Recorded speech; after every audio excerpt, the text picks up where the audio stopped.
Hello, everybody. Hi. How are you? Hi.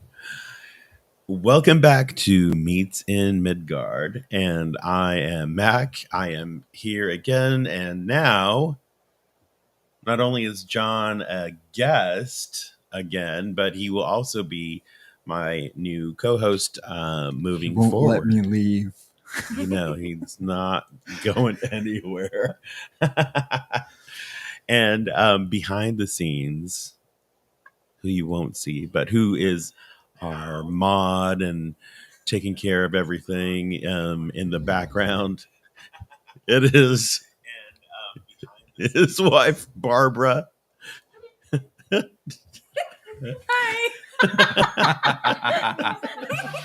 So sorry. It's okay. And Loki is with us today. Let's just put it that way. Anyhow, welcome to Meets in Midgard. We're going to give you guys a second to tune in and join in. We're going to just have a brief little song. Thank you, Sanford Kaufman, for this song. And we will be right back. We're going to wrap up our little session on cryptids, and we're going to move into the paranormal. We're going to get super weird. Super weird. We'll be right with you guys.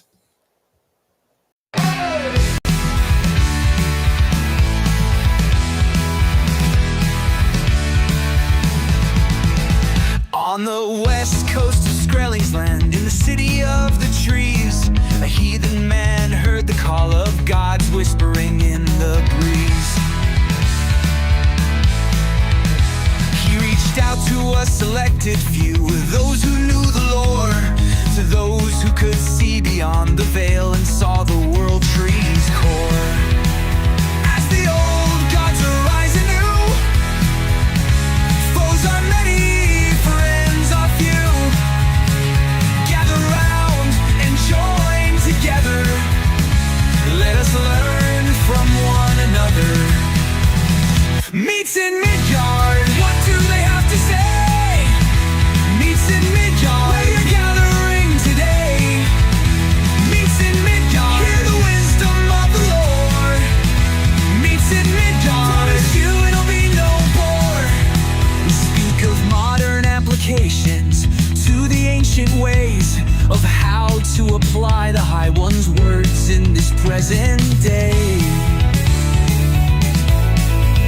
Not only Odin's wisdom, but Loki's cunning wit, and how no matter who you are no misfit. So whether you are near, or whether you are far, whether you are just beginning, or have been on this path and winning, you are welcome to join us here, and you don't need to fear. Even comb his hair. As the old gods arise anew, foes are many, friends are few. Gather round and join together. Let us learn from one another. Meets in Midgard, what do they have to say? Meets in Midgard, we are gathering today. Meets in Midgard, hear the wisdom of the Lord. Meets in Midgard, promise you it'll be no bore.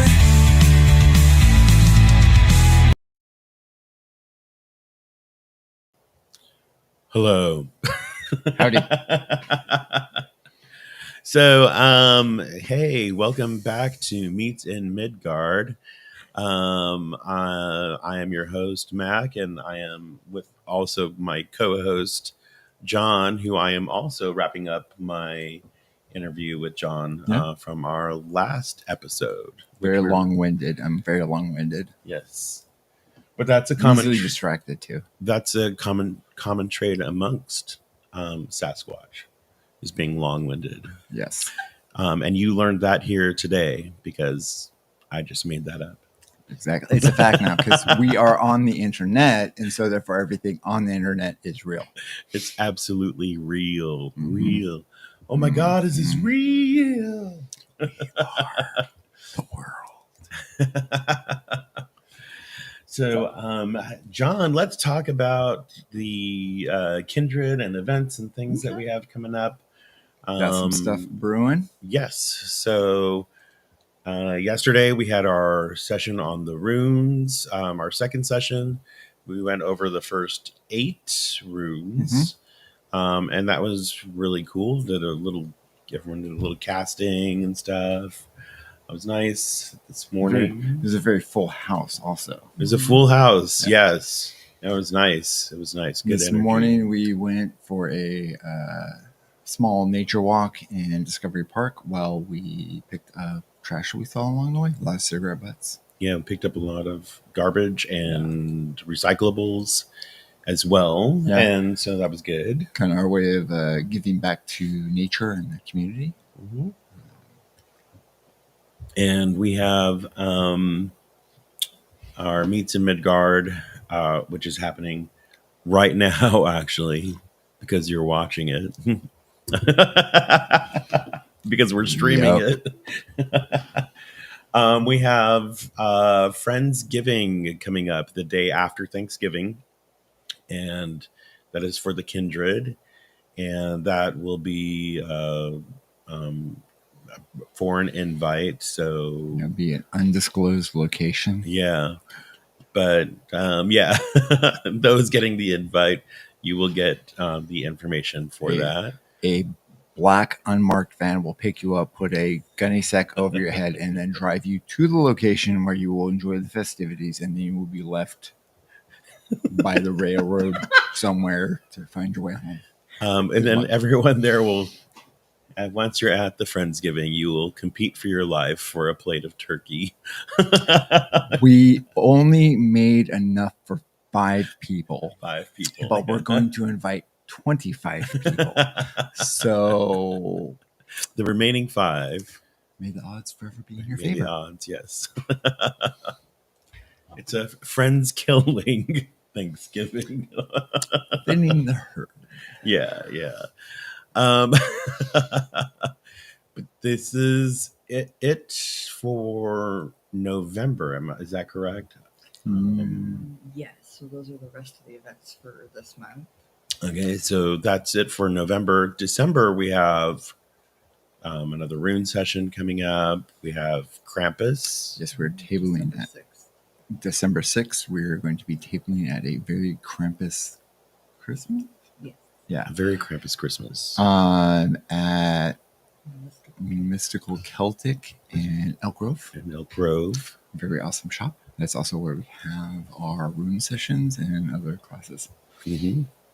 Yeah, that's going to be fun. We're going to have our booth there. We're going to talk about what we do as a kindred. We're going to be selling runes and beard oils and some 3D printed art,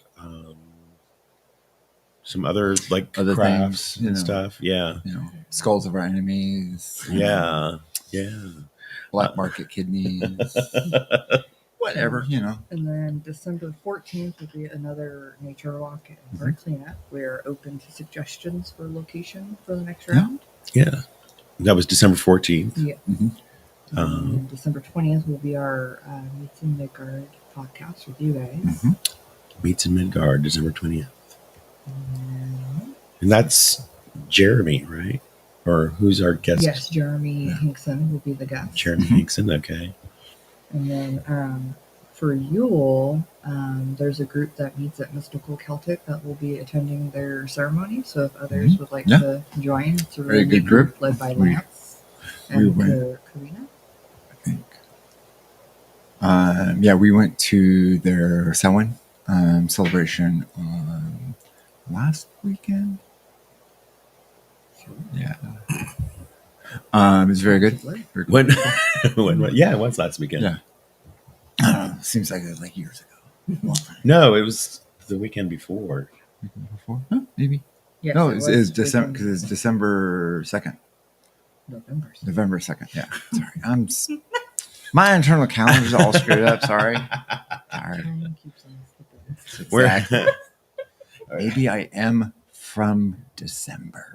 I'm telling you, yesterday I just watched this thing about time slipping and stuff, which we will definitely have a conversation about that on a different episode of a different podcast that we are going to be we starting. are currently brainstorming and going to be starting a podcast where we explore the paranormal and just other weird stuff, kind of moving out from our area, which is like Northern California, Sacramento area, and just kind of like talking about weird stuff. Mm-hmm. Serial killers, haunted things, urban legends, all of it. And it's going to be a separate thing, but for this episode, we're kind of going to dig into that. Yeah. Because we're going to but we want to, of course, tie it into like how we would view it as being Norse heathen in that aspect. So, so we got that.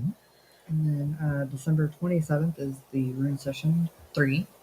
December 27th, third rune session, Mystical Celtic. And Fullest Frith is now open and starting to build. Yes, you guys. So Fullest Frith, and I know this is going to be a thing because it's people are getting hit kind of hard right now. But we have, I would guess I'd call it like a charity pantry or pantry or a needs pantry. So we have items listed on our Facebook page. And if it's something that you need or you know someone that might need it, just comment on there and then we will go ahead and work out getting it to you.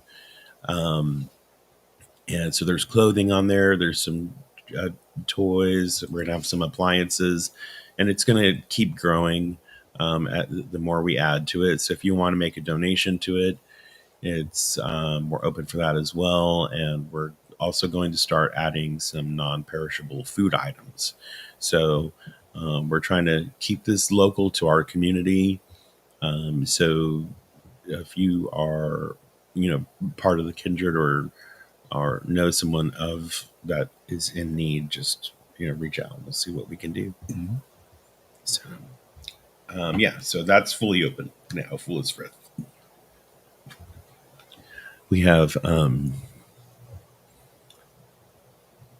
Barbara dying in the background. Not dying, she's stubborn for that shit. Like we're gonna call up her ghost in a few moments and talk about the paranormal. No, her inhaler is over there, so okay. it will be okay. The trees hate me. Yeah. Pollen. I don't like pollen. Tree pollen. I like trees, but I don't like their pollen. Their politics. Not Politics. So, sir, how do we want to jump off? Okay, so let's just jump back a little bit, back to the cryptids. And we focused a lot on the Sasquatch in North America. But what other cryptids do you think exist but would kind of cross over into a paranormal realm? Like Bigfoot is like cryptid legend, but he's not necessarily paranormal. Well, there is a view that Sasquatch, Bigfoot, whatever name you want to ascribe to him, is a like interdimensional being, or like they're the guardians of the woods. Okay. They're also like looking at how we're talking about the lore and the sagas. I was just thinking about how many like sea serpent sightings and like sea monster sightings they saw. Oh yeah, that they put it in like, oh, it's the world serpent. Because I mean they had roots going to all the way to like North America down into like Europe, and because I know they went into like Russia. It was now Russia because like the Rus Yeah. So like the amount of stuff they saw that didn't even, because like we have the information like from the sagas, but if nobody like wrote it down or that story didn't survive, there's so much that's missing. Oh yeah. Oh, absolutely. like because about cryptids that go into like supernatural elements, you get like it's not in the lore, but you have like the Wendigo, Okay. which is in Northeast America in the native tribes.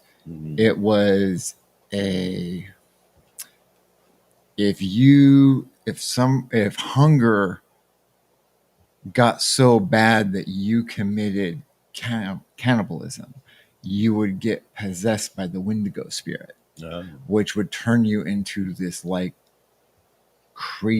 flesh craving monster, where you would go and like kill your family and eat them. And this is like people trained how to hunt Wendigo and how to kill them. And if you look at like the frontiers in that area and the lores, like there is reports of like going to court.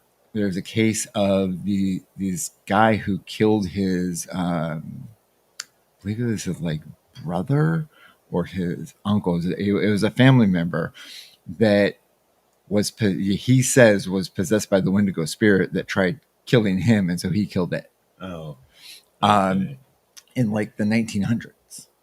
Man. And so there's like that lore, and that's like where it's a cryptid, but it's also in that supernatural metaphysical realm, because you're hunted by a spirit. You're basically possessed and turns you into the Wendigo, which is like this emaciated, pale creature. And side note, I've kind of wondered if what people are seeing that they're calling the rake or the pale walker. Oh yeah. Is what would have been referred to as a Wendigo, because the descriptions are very similar. Oh, that's an interesting. Yeah. But yeah, because if you look at the cryptozoology, there's it's an animal, it's a flesh and blood creature, but then you get like with Sasquatch, the Wendigo, going to like Dogman territory. That's where it gets where it's that gray zone of it has traits that are supernatural, but it also has traits of a flesh and blood creature. So would you like Jinn? Yeah, would be another example. Like because Jinn are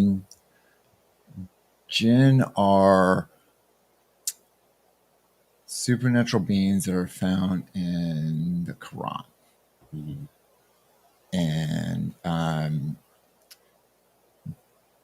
but looking at, if you take away the religious lens of it, the Jinn kind of operate the same way as like the Fae in Celtic culture, or the elementals, the Landvittir. Because like the Jinn are, you have ones that are like totally cool with humans. You have ones that are like, we're indifferent. And you have ones that do not like us.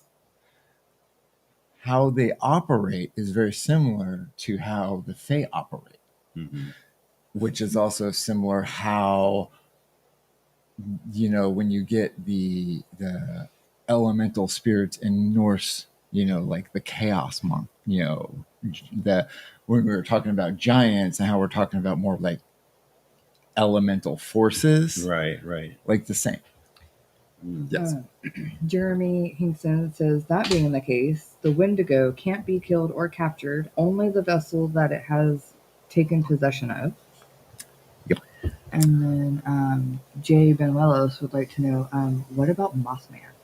Which I agree. Mothman. Mothman is with the Mothman sightings, and because that's all Mothman, there was about a year of sightings and around Point Pleasant, West Virginia, and that all led up to the Silver Bridge collapse, which I think like 46 people died because it collapsed in the middle of rush hour during Christmas. During Christmas time, a lot of holiday shoppers. Yeah. And that was in like the 60s. But with Mothman, there was UFO sightings. Mm-hmm. There was Mothman, this cryptid sighting of this like giant weird moth creature that's chasing 4 people in a car up to 100 miles an hour, and it's keeping pace with them. There's people around the area that Mothman was seeing. They also experience like poltergeist activity. Mm-hmm. Like there is one gentleman, his TV was just like shorting out, and he was having all kinds of electrical issues. So just for our viewers, the difference between a possession and poltergeist. Possession would be where like a spirit or entity basically takes over you and kind of like they're driving you now. You'd be like the Wendigo. Yeah, the Wendigo. Yeah. And poltergeist activity would be you know, when you see things moving around. Poltergeist activity has been linked to children, trauma? teenagers, trauma, repressed. It's more of a strong haunting, emotions. Yeah. not a possession, Yeah. but a haunting kind of. But like the word poltergeist, it's German, so it's like noisy ghost. Okay. And so like it's the term is used to both for like a, you know, some spirit or some entity that's moving stuff around and being loud and being destructive, and also for like repressed like strong emotional energy. A lot of times it's prepubescent or pubescent teens. They're having a lot of like repressed sexual energy. It's always like, oh, it's all about sex. Jeremy said, don't mess with any Gen. They are far smarter than you. Oh yeah, don't mess with the Jinn, don't mess with the Fae, don't mess with anything that you don't know, especially something that has always been. It knows a lot more than we know. I know. Jeremy had a comment about like the Wendigo doesn't die or something. Can't be killed or captured. Can't be killed or captured. Only the vessel that it has taken possession of.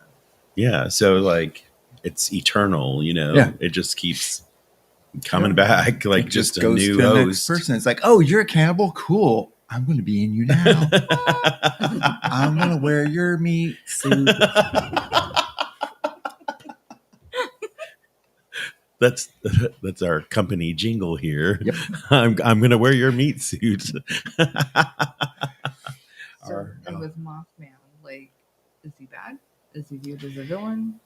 He's. I'm going to get a little geeky. It's kind of like Silver Surfer. He's a harbinger. He's not necessarily a.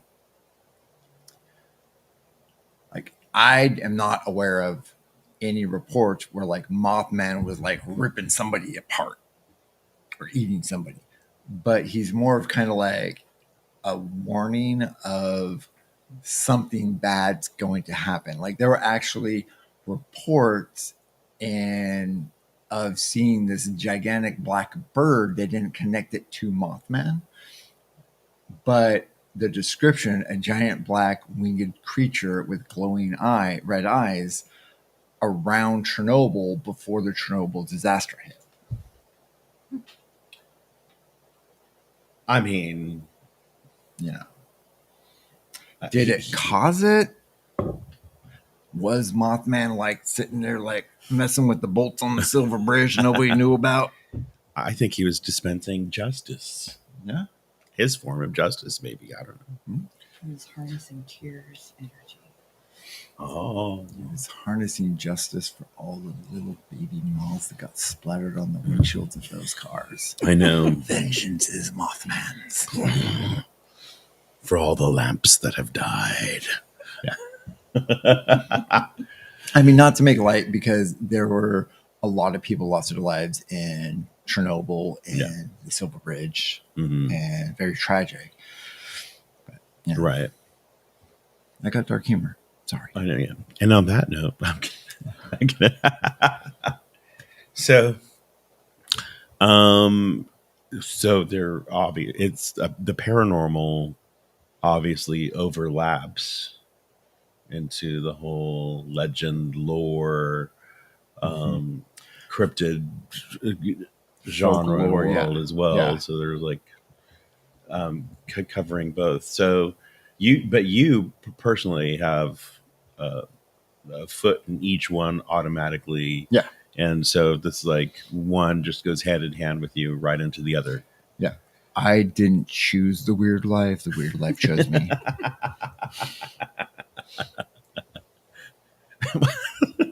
I know. Oh, I know. So, and luckily Barbara is into the same stuff as well. Very So patient with me. So now let's dive into the paranormal. Okay. Okay. So we've just talked cryptids last, kind of wrapped it up now. Paranormal. So let's go from like a broad version, what everyone sees on like the movies, the big screen, blah, blah, blah.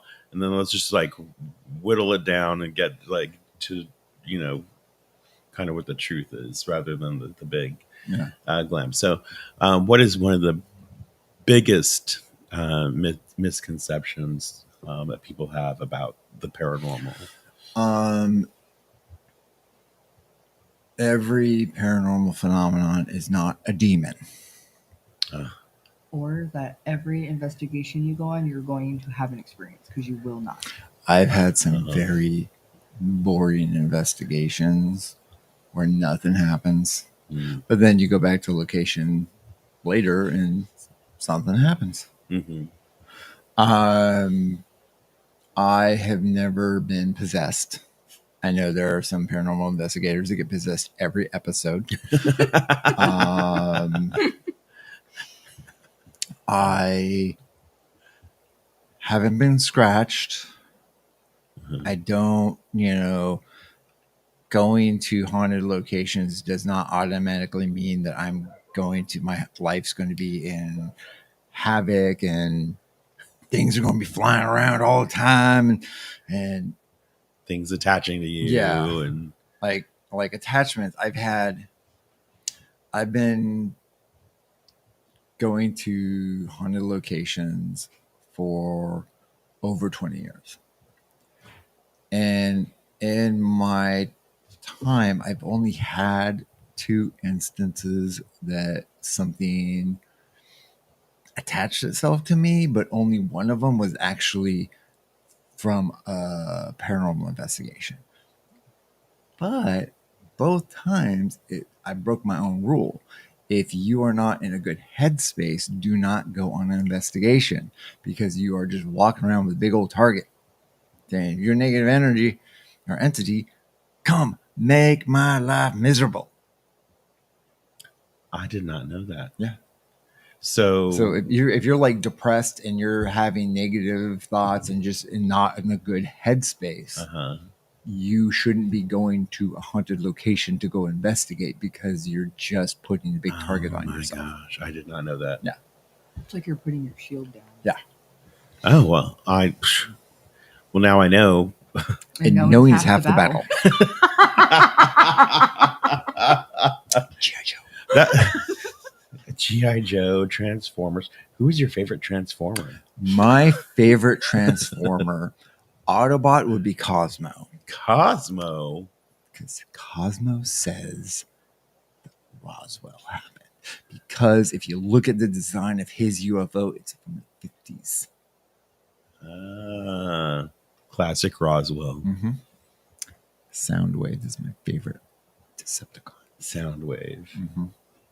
See, mine was Shockwave, Mm-hmm. but Ravage was like my close second. Yeah. I don't know. I just was like, looked Thundercatty to me, and Yeah, I like that. I see it. I see it. But yeah, and then of course Bumblebee was. Yeah.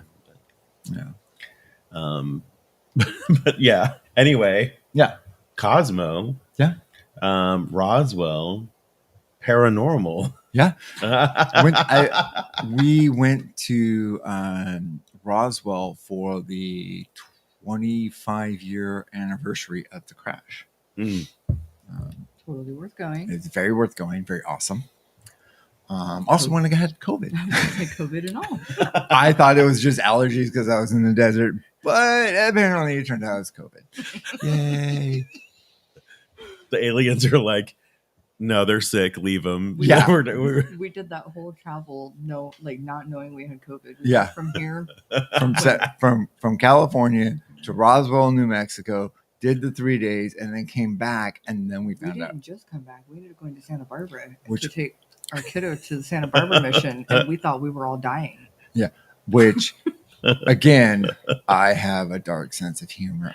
Looking back, I found it humorous going to Spanish a mission with an illness, which the missionaries spread illness amongst the indigenous people. I just like irony, payback. I don't know. However you want to look at it. Blanket of pox. Yeah. A pox upon you. I see your smallpox blanket and I raise you COVID. You're like, I'm spreading COVID amongst the white men as reparations. I'm just doing my part. Oh my God. I'm dying. We all are. The moment you're Probably born. burning too.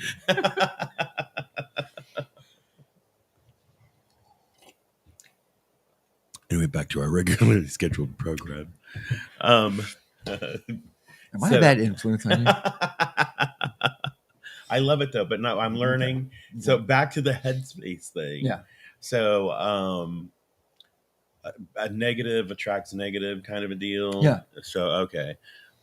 So what would you like as far as like a heathen perspective going in? You're going to an investigation. Someone's called you because their house. What do you do as a heathen to like be like, okay, I'm gonna Melvin's laughing at you guys. go to this house and So I, as a heathen, because remembering honoring our ancestors, knowing that they are with us, that is something that I've always remembered. And my older brother passed away when I was 12. He was 24, motorcycle accident. But he was interested in paranormal. I remember him, and he would like watch like the old In Search of shows with me, and we talk about like the unsolved mysteries, weird, And so when I would go on investigations, I always kind of like, I know he's with me. My mom passed away in 2015. This year is going to be the 10-year anniversary, and I know she's with me because that was one of the things that we had in common is like the love of an interest in the paranormal, like the UFOs, all the stuff. And so going into locations, I know for me is I have my older brother and my mom and one of my best friends when I was a kid with me, because it was something that we all had. And so I kind of feel their energy there. So when going into places that may or may not have something negative, I'm like, well, I got allies on that side who can literally, it's like I'm in this meat suit. And so I can't do anything. Word now. Meat suit.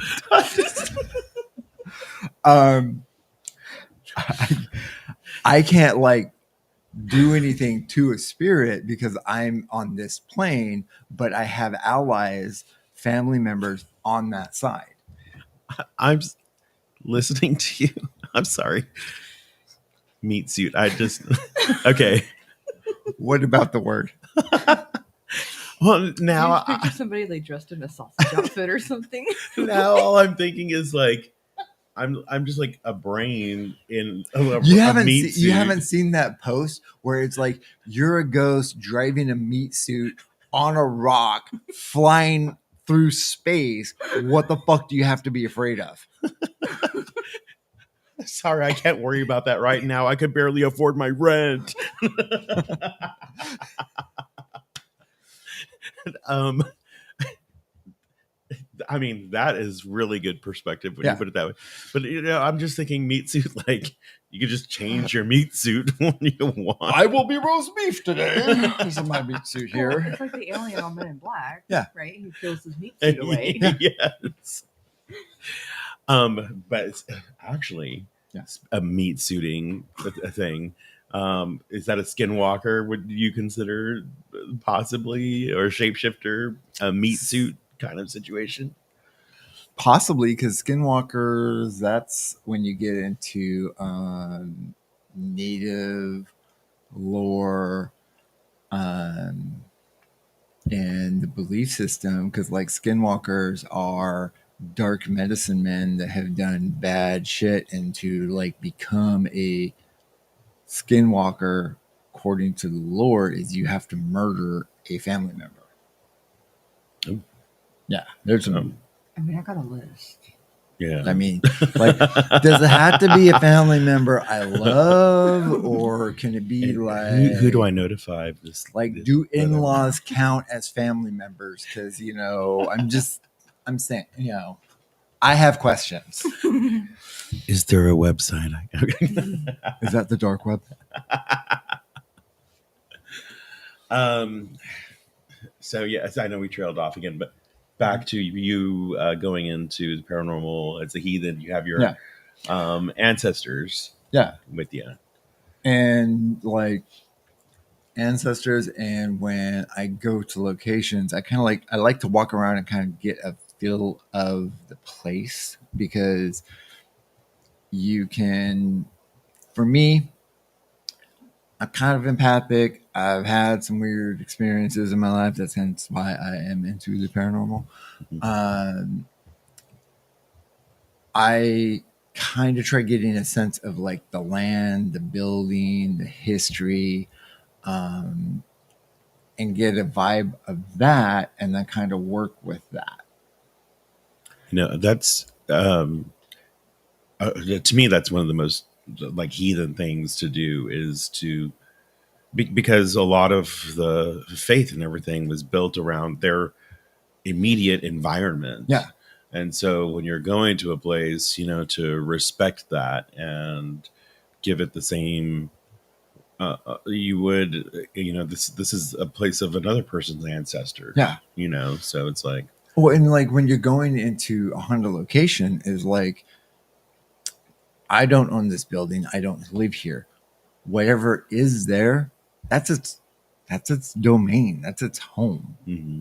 And you got to be respectful, because if you're not, bad shit can happen. What's up?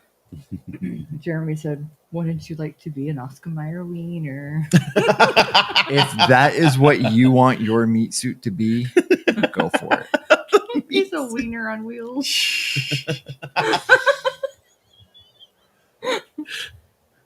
Oh my Now, gosh. what about so I know when we do investigations, we ask permission before we enter buildings. Mm-hmm. And what about making offerings when going into cemeteries?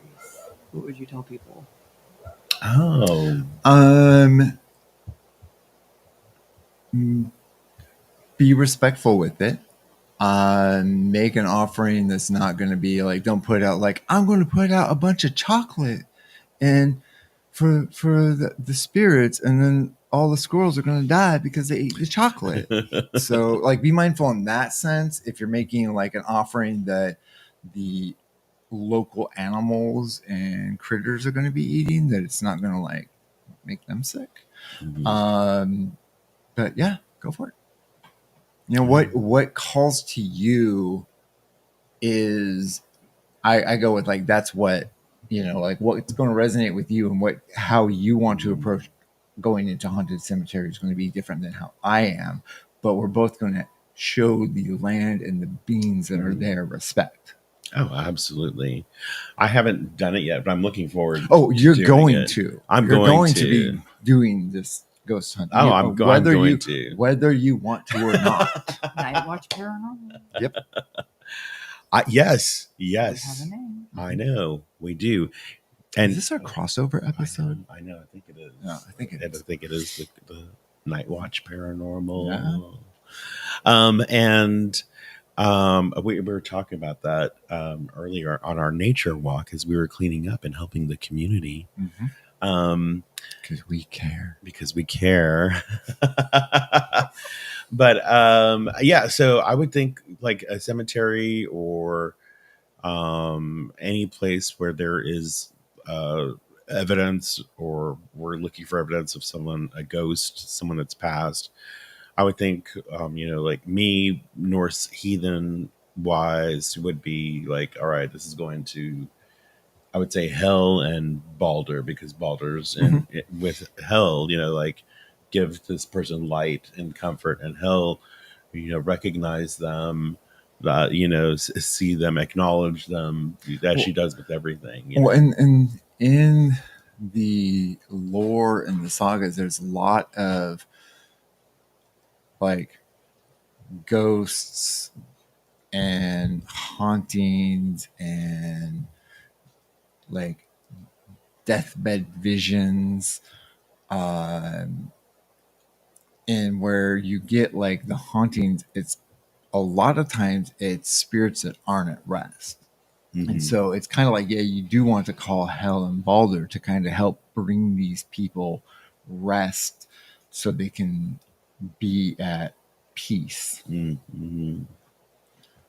So now you have more than one belief spiritually, not just heathen. Yeah. What pagan things do you do for protection going in?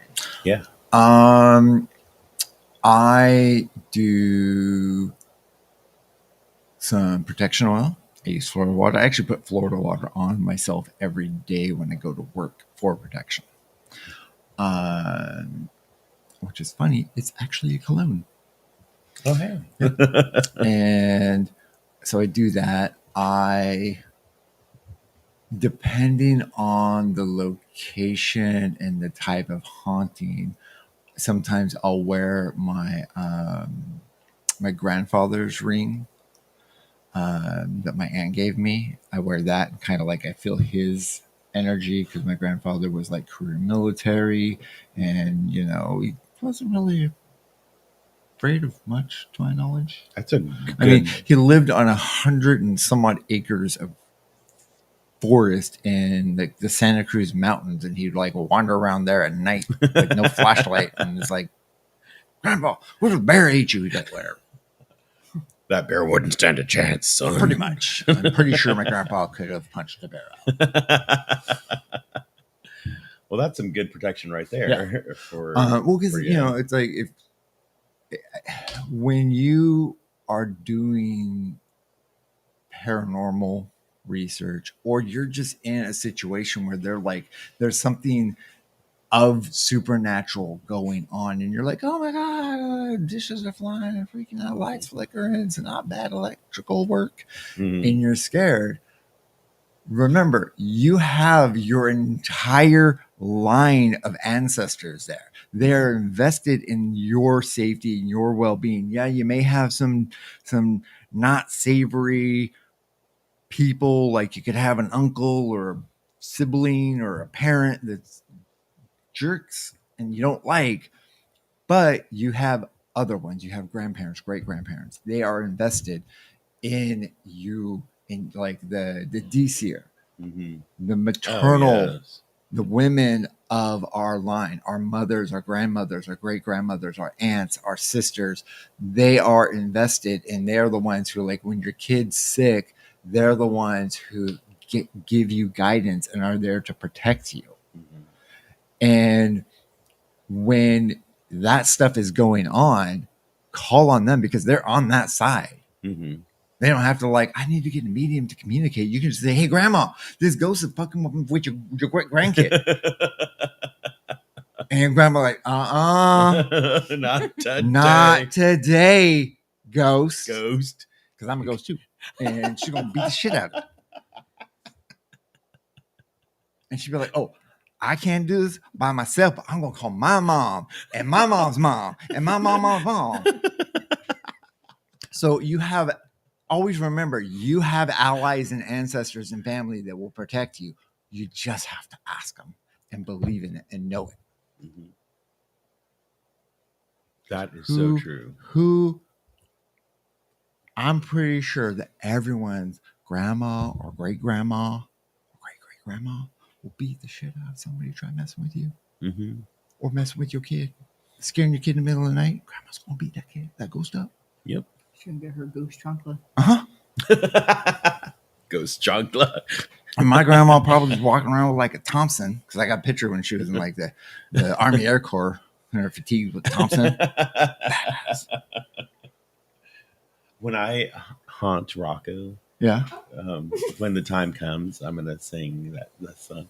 Oh, I dance to the beat of my own drum. Oh God. I'm going to That song is gonna haunt you. put tunes in. I'm going to whisper the start of a song in Annabelle's ear, and then that song will be stuck in her. I haven't written it down. And then I'll sing another song, and then I'll turn it back. Or what I'll do with paranormal investigators, because I'm going to be that guy. I'm going to be that ghost. I will give you class A EVPs, but it's going to be me just cussing like a sailor and just saying all kinds of horrible shit that you can't play on TV. You'd be like, I got this great EVP. Beep. That's what it's going to be. Or I'm going to give evidence to the person nobody will ever believe. 'Cause Oh my goodness. That's actually kind of brilliant. I don't know if I would have been and that I'll clever also of a fuck with ghost. child. Oh yeah. Yeah, child predators. Yeah. They would get that. Owl paranormal activity. That shit. I don't know why the knives keep flying at you. It's weird. He was saying his house haunted, and then we just we found him stabbed with 47 knives, and he was folded into an oven. I don't know. And his meat Paranormal. suit was missing. His Yeah, meat suit. he was. Yeah. It was weird. It's written on the blood, his blood on the wall. It said, "Release the files." I don't understand. So, and for those people who are new to this, you mentioned oils and stuff, Yeah. right? Where do you get them? Oh yeah, and wasn't there a salt? Black salt. So yes, I Black- use black salt. yeah. Black religiously. salt. Yes. That's how I got And- rid of his ex. Wasn't when It we was went all to- legal. She's somewhere in North America. She's not missing, to my knowledge. at Pagan Pride? Was it what was the? Yes. So Cienfuegos root work, they make a protection salt and oil. They make a really cool paranormal kit. Yeah, it's a paranormal my aftercare gosh. kit where it's there's black salt, sage, and then it is a cleansing bath to clean your energy and all that stuff. It's really cool. Oh my gosh. Okay. Yeah. So, and then we will use charcoal soap when we get Mhm. home, and we use that to wash our hands, our face. We wash our jewelry in it, just so nothing's And if attaching. we feel kind of maybe we should do a little bit more, we'll sage our entire house and then ourselves. Always make sure you sage, but leave a door or window open so that way the energy can go. And if your kids are coughing, it's okay. It's just the demon leaving their soul. Exactly. You're right. It's just the demon. Yeah. I don't know. If I don't know Rocco- why when we sage, our cats go crazy. There might be a connection. I don't know. So Jay wants to know, Yes. do you think paranormal events are residuals from events that took place and imprinted itself in the surroundings? Some, yes. Some would be kind of like impressions on the environment. There's the stone tape theory, which is a event of such emotional energy kind of like gets embedded in the environment, and then when the stars align or however, whatever triggers it, somebody will experience it. Like there's schools that have the haunting is people will hear a bunch of kids just running down the stairs of this school that was built around the turn of the century. And so you figure how many times kids ran up and down those stairs over the years, and that just energy and excitement of the kids, I finally get out of school, it's summer, just gets embedded. But then there's other hauntings that are like the more traditional haunting where it's just somebody who they have unresolved work or something's keeping them here where they didn't pass a transition. They didn't cross over to the other side. And so they're like something's keeping them anchored here. Do you think, and it wasn't something I had considered before until I was talking about this previously. Like it's a selfish kind of an act to like want to keep someone around that has passed, or is it possible that if they pass, they actually choose to come back? And Yeah. not that they're trapped here. Yeah, Or- people can cross over, and it's not like a one-way door where it's like, okay, once you cross over, you can never come back. It's like they come and check on us. Mhm. They come like in your times of need when you're hurting. You can feel them. You can feel those family members come in and around you and give you support and give you strength. I mean, we've had that happen several times. And it's kind of like the Samhain Mhm. gathering that Lance and Karina did, right? Where they opened the portal for us to ask our ancestors to give us knowledge. Mm. Even if they weren't alive when we were born, we can open the veil, Mhm. essentially, and ask them to teach us still. Yeah. Oh, wow. I think that's the whole point of like Dia de los Muertos, isn't it? Mhm. Yeah. Remembering. Yeah. Yeah. So that ties in, like, you have, again, it's not just the Norse heathen, but it's like you have pagan elements Mhm. from other paths as well. So all of this combines to make this experience for you, like, you're protected going Yeah. in, you're coming out, you're detaching things, and I don't really do it as much now, but when I would be driving home from a haunted location, I would put on like thrash metal or death metal, or just loud music, and I'd turn it up and I'd drive home because there is a belief that's why, like, during Chinese New Year, they would like light firecrackers and they would run out like banging pots. Is that loud noise drives bad spirits away, and so heavy metal, like put on Slayer, crank that up, and drive home, and all negative spirits just leave. you can play K-pop really loud too. Yeah, really. I mean, whatever. I'm just kidding. I actually do like K-pop. I think, but I do think Dixieland jazz will summon demons to you. Pretty sure of that, because like I used to have a meat suit. I listen to Dixieland jazz and I'm just like, no, can't. Darkness is taking over. So Speaking of Dixieland jazz, yes, I'm just kidding. Dixieland jazz. Like, it's like the only genre of music that I just cannot stand. I have to tell you, Are you a big Dixieland jazz fan? Is that it? Is this where our friendship ends? Is this how it dies? we have to go now, guys. I'm sorry. Okay. But There's a riff now. So going on Jay's question about paranormal events that are residual, Yeah. right? Are those permanent? Is there a way to stop those residual events?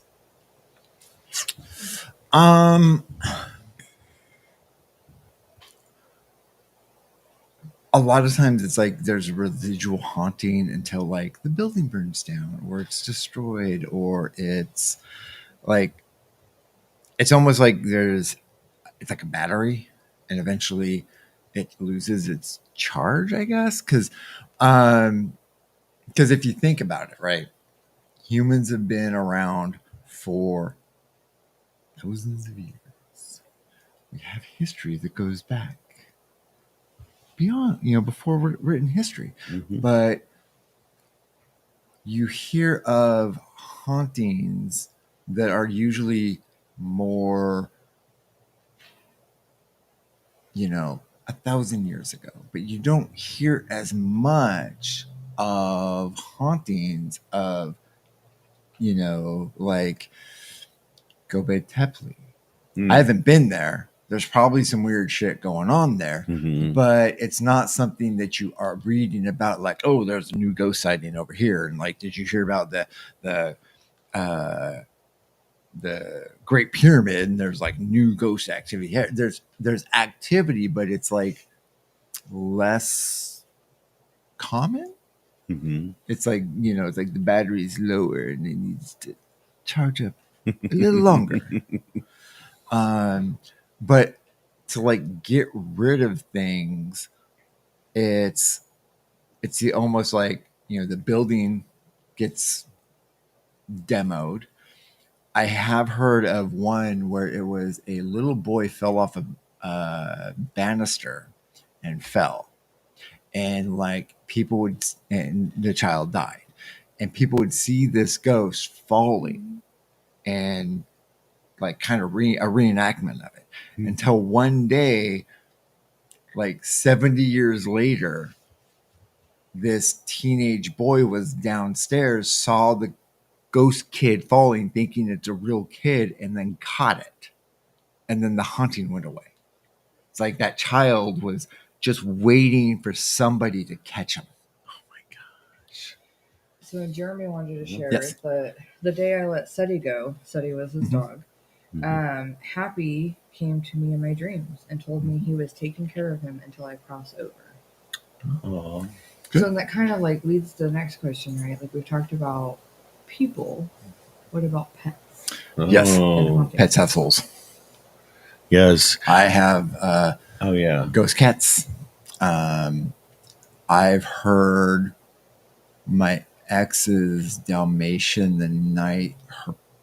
the day her parents had to put it down, I heard that dog in our dining room. Oh my goodness. I felt like I got 2 ghost cats in my house. I felt them jump on my bed, reach over to pet one of my cats, and it's not there. But I've had 2 cats that I've had to let go. Oh my gosh. And we're pretty sure they're teaching the little one. Yes. They're teaching them how to be. Oh my gosh. I've seen videos on YouTube as well where like the Ring cameras, security cameras and stuff will pick up animal like dogs at a gate or something, I'd seen like pet. a cat like in peripheral and I'm like, oh, this cat. And I'm like, wait, there's no cat in this room. What the hell? Man. Yeah.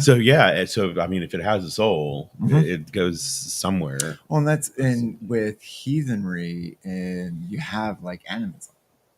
Everything has a spirit. Everything. And that leads me going to go down a little theory rabbit hole right now. What if Bigfoot is a ghost? Oh my gosh. What if this is like just how the weird things my brain comes up with. I'm sorry. Mhm. But what if like when people are like, oh, it's a 3-toed demon, and it's like, what if it's just like the ghost of like a velociraptor? It's growling. It's like it's a cave bear because that's extinct. It lived in this area 10,000 years ago, and you just happen to catch an EVP of a growl, but it's not a demon or a monster, but it's just like it's a ghost grizzly. How can I say this with a straight face? Are you trying to figure out their meat suits?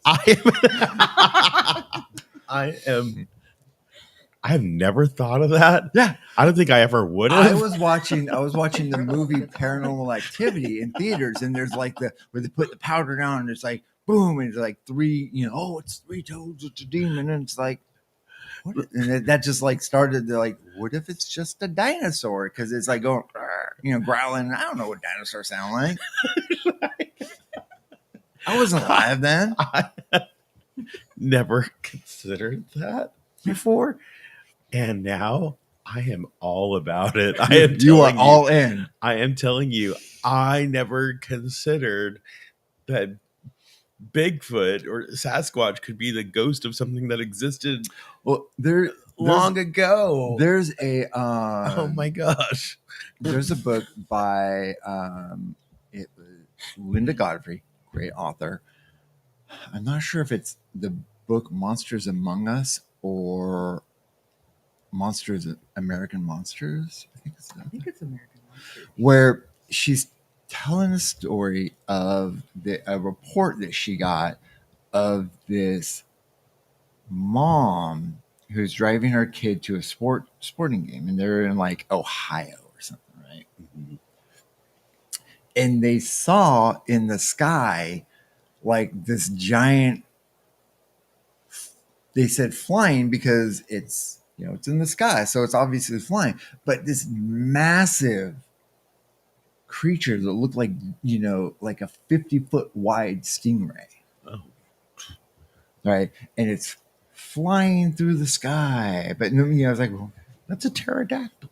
Well, no, they described it as a stingray. As a stingray that like the killed Steve Irwin, I believe, right? Yeah. R.I.P. Yeah. But let's get back on the plane.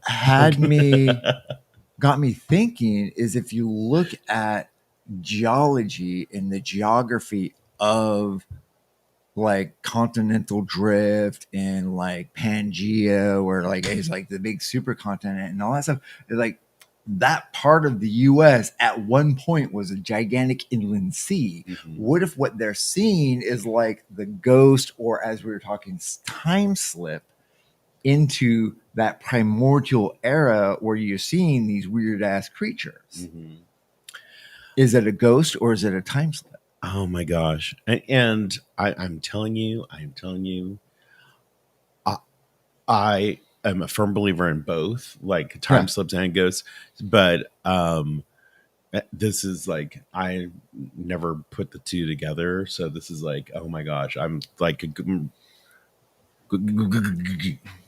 my brain. and Jeremy said that even plants and rocks, like as a way of spirits, which, since you brought that up, like, and with paranormal, what is your take about like you go to a location and people take rocks from abandoned buildings and did you ask permission?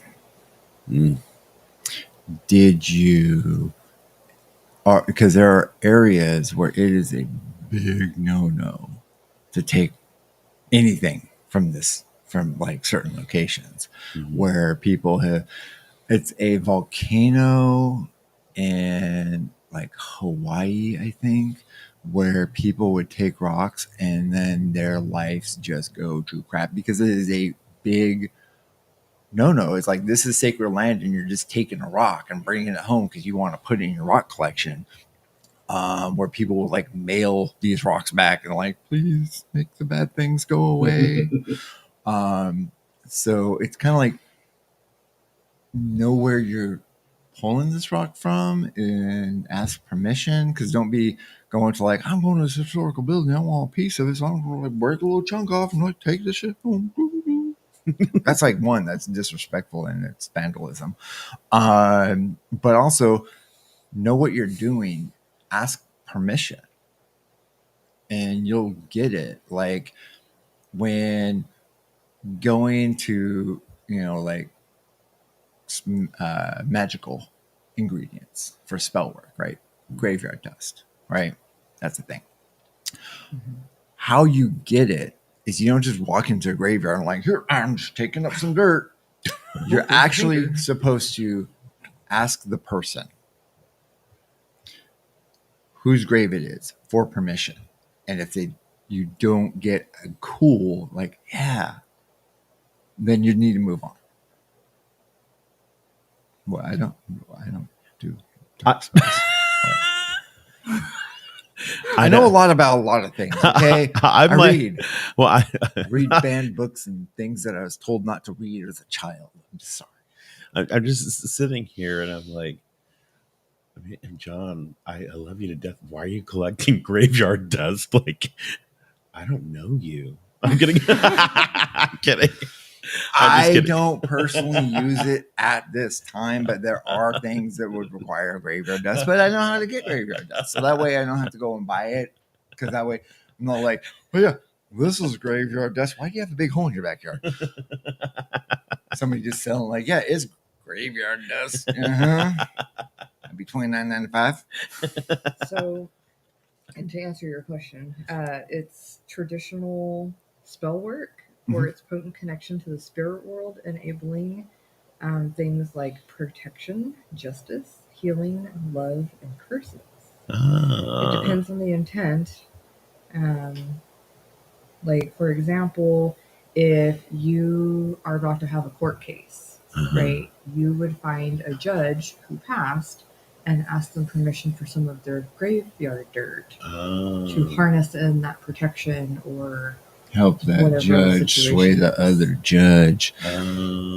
That's how you buy politicians, is through black magic and sorcery, not through bribery of money. Yeah. Okay, people.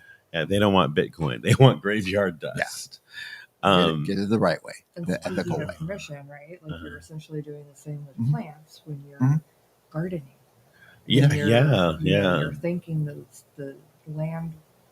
Yeah, the land veterinarian. Yes. Yeah. You're thanking them for giving you nutrition and asking permission before you clip a branch to propagate. Yeah. You're just going like, got it. I'm going to use you for magic because then it's bad energy. They're cutting their arm. Yeah. Yeah. You want them to offer it and allow you to do it, because then when you're putting that into whatever spell work or protection, if you don't have their, like, in a sense, their blessing, then that's going to be something like you're putting a negative energy into a positive spell. Right. Yeah. So yeah, it's definitely, I'm a firm believer in that. Anything that I craft or any natural thing that I'm pulling or getting from our garden, I am like, thank you. Thank you. And I think it's voodoo hoodoo. Like what's interesting is when they're like going to sacrifice a chicken, right? The process to do that animal, in a sense, volunteers itself, because they'll put a black bowl and a white bowl, and they fill them both with grain, and they'll put the chicken or a couple chickens, and which chicken eats from the black bowl, that's the one volunteering and giving consent to be sacrificed. Oh wow, that's so crazy! Like I've never sacrificed anything. I just want to put that on record. I don't sacrifice animals. It's not my thing. But wow. Yeah, I just know things. I'm sorry. Jeremy said, John Sturtevant, reanimator. I mean, I do have a necromancer tattooed on me, so I'm just saying. That is true. That is true. Again, I don't violate graves and stuff like that. But no, but I did not know that graveyard dust was even a thing. Yeah. But I don't do a lot of. I'm not good with like magic and that kind of stuff. So Well, and that stuff's not.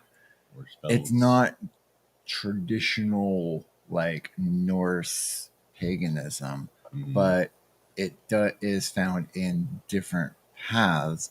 But a lot of the paths that do those things are like kind of evolved from other traditions that Mhm. may have, like, we Norse paganism doesn't do like, I was talking about like scrying, right? Right, I'm interested in scrying. They're like, well, that's not a Norse tradition. 'Cause, like, I know it wasn't, because black polished glass was not readily available in 900 AD.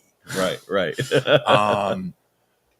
But that gazing, like fire gazing, was a thing, which is a type of scrying. But now, now that you can get obsidian mirrors Oh yeah, on Amazon, yeah. so the tools to do that type of practice are more readily available. And if that was available to a Norse practitioner who was in the ninth century, yeah. they probably would have used a black mirror if it was available. Mhm. Oh yeah, absolutely. I'm sure. So Yeah, and I think it's just you're going to find that all these paths have so many similar threads there's that run through overlap, and there's like them. paths that, like, one path influenced another, because you look at like where the Scandinavia, and then look at the surrounding areas. You got like the Finnish, and people are like, well, there were no shamans in Norse heathenry. And the word shaman comes from indigenous people in, like, I think like the Siberian area. Mhm. But that type of practice, Right. what that person does, It's who the same goes thing. into trance and works with the supernatural realm Mhm. in heathenry, is it's Satyr? Yeah, Sather. Yeah. Satyr, which is, they're doing the same thing. The tools that they do it with differ, but they're doing, in a sense, the same services for their tribe and their community. Right. And so we may not know what Seder practitioners use, but we can look at, like, what did the Finnish, because that's near Scandinavia, what were they using? Because that might give us a clue on what other groups were using. Mhm. Absolutely. So, Yeah. That's so cool though, because if you think about I like for me shaman just Mhm. means like I use it in the most general of terms, like practitioner of magic, in its somebody who most journeys general to way. the other realms, Right. to heal, to find out where, like, Mhm.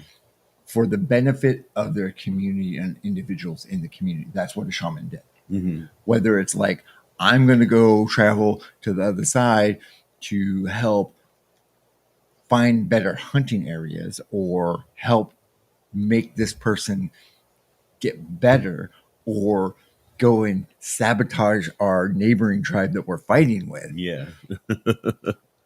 Yeah. That's what they do. Yeah. Jeremy said Odin sacrificed an eye. Oh yeah. Odin sacrificed an eye. Why, the only thing you have a right to sacrifice is things on you. Yeah. The only life for me, the only life I feel I have the right to sacrifice would be myself. Well, we have a list. I mean, I do have a list of people that, I mean, everyone has a purge list in their head that they don't talk about. That Bruno. We don't Yeah, we don't talk about. we don't talk about Bruno. But then we're talking about Bruno by not talking about Bruno. We're talking about Bruno by talking about not talking about him. Yeah. Oh my God. So, well, we've covered a lot, and I guess I just want to kind of bring it to a close here. Coming up is we've gone over some of the myths of the paranormal and ghost hunting and such. Now, what would you say to someone who's new to it? It's going in and like we'll start with like what's the basic equipment you would need. What kind of things would you go with a group alone? You know, be recommendation. The most important tool for investigating is the investigator, because you figuring things out, your observation skills and power of deduction, understanding how your equipment works, because all the equipment is used to like the EMF meter that picks up electromagnetic field. Understand what electromagnetic fields are, what naturally gives them off, what artificially gives them off. Understanding your equipment will help you understand like what is something that is anomalous versus something that like I just don't understand how this equipment works, and now I'm thinking it's a ghost, but it's really just I'm right next to a breaker box. The haunted breaker box. Yes. Like kitchens have fluorescent lights overhead. You have your fridge, you have your microwave, you have your oven, all that stuff's electrical. Go into a building with your EMF and get your baseline. Like what are like the naturally occurring things. And then when you start having like, oh, it's spiking up to this, and it's not all of these things that you've already gotten an idea of, like this is, the microwave gives off an EMF, high EMF, and the fridge and the fluorescent lights. And so like if I'm near them, I'm going to be getting that. So I'm not going to automatically like, oh, it's obviously a ghost communicating me. Mm-hmm. Right. Also holding your phone next to an EMF reader. Yeah. Have your phone on airplane mode for the love of whatever deity you want to put a name to. Put it in airplane mode, because every time you get a text, send a text, get an email, or whatever, it's going to cause the K2 meter or whatever EMF meter to spike. I did not know that. Yes. I've legit watched people like, oh, it's communicating. It's like, well, your phone's also chiming at the same time. Is the ghost texting you? Is that what's going on here? Texting good. Yeah. We watched these people. They put the EMF reader on the ground next to their cell phones with the flashlight on. She's like, oh my God, it just keeps going off. I'm like, your phone's next to it. Your phone's like chiming with all these updates, and then the meter that it's sitting next to is also beeping. There may be a correlation there. I got a text. Yeah. It said, "Human, give me your meat suit." I'm pretty sure if you hopped into my meat suit, you'd be like, holy shit, this thing's broken and defective. Can I get it? I'd be like, no trace backsies. Yeah. Oh, you can have this model. I am telling you. I put some hard miles on it. I'm just saying, Extra batteries are another one. Extra batteries. Flashlight. Like the good, like basics are like have an audio recorder. Preferably something that is easy to transfer, like going with like, I got an old tape recorder I'm going to do EVP sessions on, because then you have to transfer that onto your computer to process it to get the evidence. That's why like now with like the advent of digital recorders, digital cameras, it makes that stuff super easy. Just understand, like learn the basics about your equipment, learn like you can watch YouTube videos on like just general ideas and principles of photography. And then that will help you when you're looking at something like, oh my God, it's an orb. It's like, it's might be a dust particle instead of like the ghost of some child. Behaves, patterns. Like it's stuff. Just drifting down, and understand how buildings are built. Like, you don't have to be like, I have a master's in carpentry, but understand like if you are in a hotel that was built in 1850, has original windows, and you're sitting by it and it's 30 degrees outside and you start feeling cold, it's probably just the window, not a ghost. Actual experience. And the draft might be from the window. Actual experience. Also, walking downstairs in a hotel that's over 150 years old, they didn't have like building codes back then. So like a lot of those stairs kind of have a slight little lean forward. So when you're going down these stairs and you feel like you're being pushed, it may just be every single step has a slight slant, and so you're kind of leaning forward, giving you that sensation. Also, the steps actual creak. Experience. Yes, they make noises. These old buildings make noises and creak, and not everything's a ghost. Yes, but then I've had some weird experiences. I've had something, tap me on the head. I've seen shadow figures. I've heard footsteps in a building upstairs that there's nobody up there. And I love that stuff. I love hearing about it, which we will cover in a different podcast. On a different podcast coming at a later date. At a later date, yes. Absolutely. John, it was so awesome having you here today again. Barbara. Now let Barbara us know in the if background. you've been able to follow our stream of thought. 'Cause I'm not sure we were able to follow our stream of thought. I know. I think I know there were times where I was like, okay, I'm going to circle back around, and then it just does not happen. You're like, shit, there ain't no road getting back there. My favorite part is when you're explaining a situation, and then it's almost like you create a character and then act out a scene. I'm like, it's story time, and I'm here for it. Oh my gosh. Barbara, thank you, our moderator in the background there. We definitely appreciate everything you do behind the scenes. She keeps us on task because outside the camera, she's like, focus. Over here, I know. focus. She's like 3 minutes before we got on. She's like, you're a minute behind. And then we're like, You're a okay, minute and a half. we're Focus. okay, we're a minute behind. And then you're a minute behind. Come on, hurry up. Again. Focus. You're about to be 2 minutes behind. Get your shit together, guys. So thank you for keeping us on task, Barbara. John, thank you so much again. And so, our format is going to be changing a little bit. We're still going to do interviews with people across the country and stuff and streaming, but we are also going to be doing a lot more live interviews with people in the same room with us. Yep. Jeremy is next month for that, and it's going to be a lot of pagan goddess talk. So that's going to be really cool. We'll let you know then. And even harder to keep you three on task.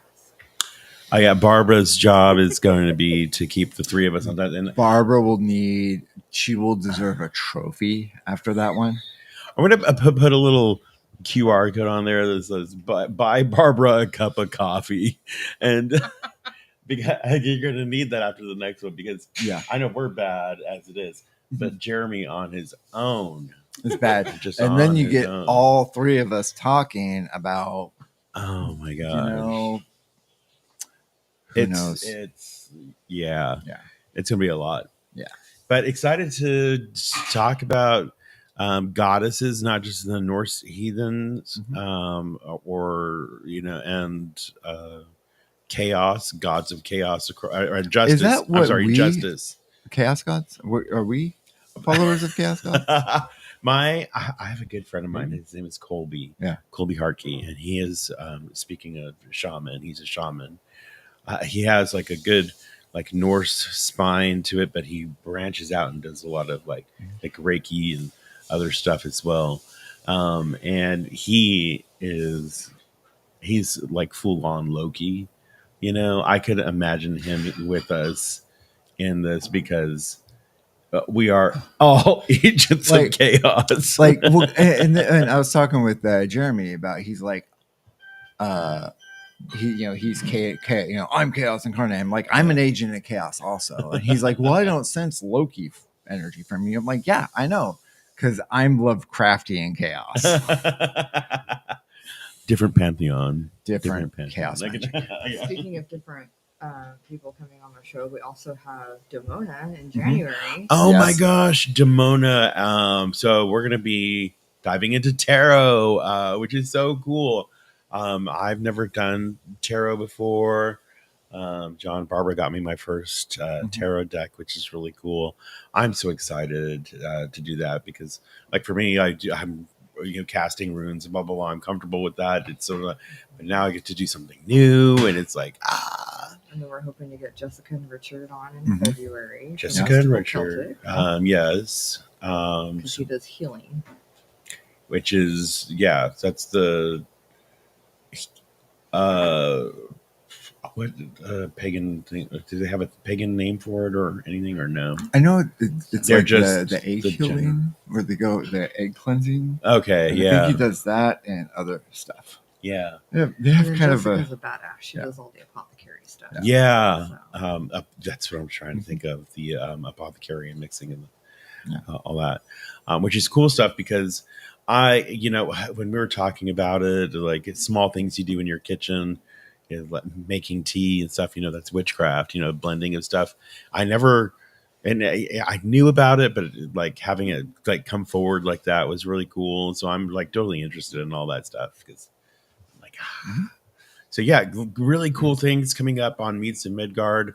Our Kindred is just, it's so much fun. It's a lot of really cool things going on there as well. And then we're going to be starting some paranormal stuff. Yep. Night Watch Paranormal. We're going to do a podcast for it, Night Watch Paranormal Podcast. If you have any haunted locations or paranormal activity you are currently experiencing and would like us to come and investigate, please contact us.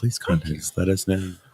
And if there is something that you guys want to talk about on Meets in Midgard, or you are interested in being a guest on Meets in Midgard, feel free to reach out as well. Because now, like, Meets in Midgard, we'll break down this name, how I interpret it is we're in Midgard. Midgard is the middle realm, our plane of existence in Norse heathenry.